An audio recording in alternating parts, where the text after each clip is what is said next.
Hello বন্ধুরা, কেমন আছো? আবারও একটা নতুন রেসিপি নিয়ে চলে এলাম।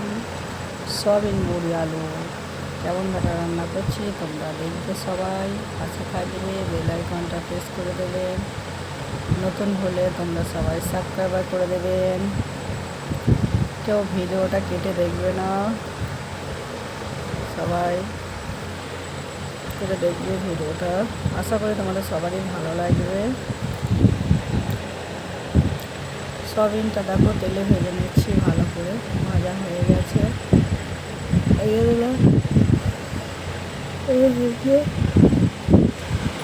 পেঁয়াজ, কাঁচা লঙ্কা তেলে দিয়েছি, ভালো করে ভেজে নেবো। ওটা দেওয়ার পর তারপরে যা লাগে সেগুলো সব দেবো।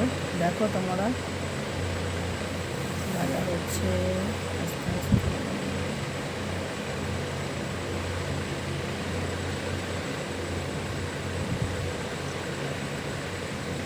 শুকনো লঙ্কা দেওয়া আছে।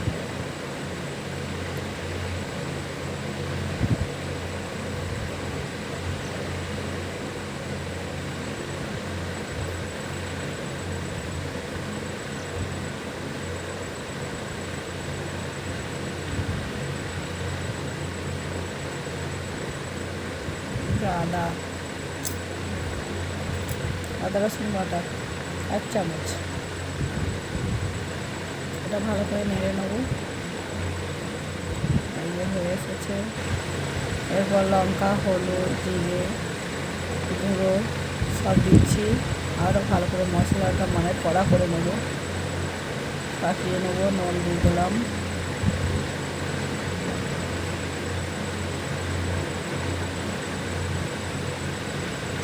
ওখানে হলুদ দিয়ে দিলাম। এরপরে আলু দিয়ে দেবো। আলুটা ভালো করে পাকিয়ে দেবো তরকারিটা। তারপরে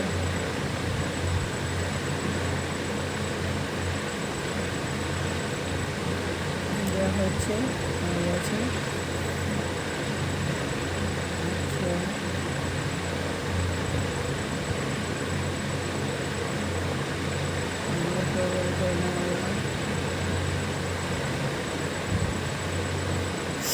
দেখো বন্ধু, ভালো করে আলুটাকে ভেজে নিচ্ছি মশলার সাথে। এরপর ওর সঙ্গে মুসুরি ডালটা ধুয়ে দেবো। এবার দিচ্ছি মুসুরি ডালটা, ওর সাথে ভালো করে নেড়ে নেবো। নাড়া হয়ে গেলে কিছুটা তোমার জল দিয়ে দেবো। জল দিয়ে ওটা ঢাকা দিয়ে রাখবো, সেদ্ধ হবে। নাড়া হচ্ছে,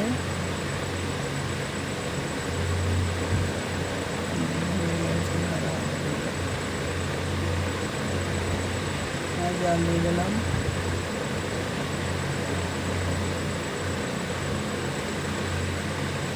এবার খানো কেটা হচ্ছে, ঢাকা রেখে দেবো।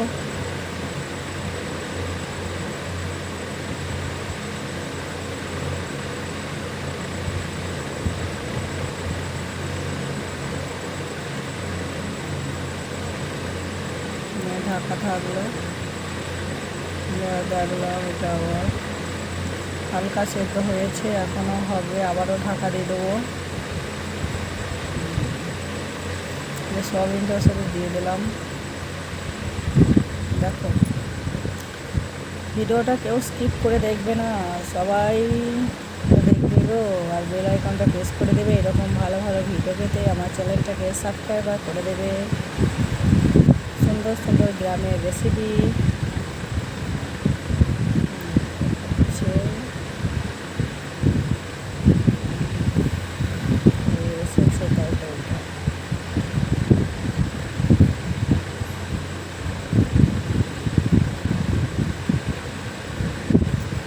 হয়ে এসেছে। বেশিক্ষণ আর নেই।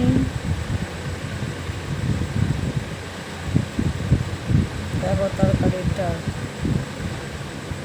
দেখবে এসেছে। টাটা, বাই বাই, ভালো থেকো সবাই, সুস্থ থেকো।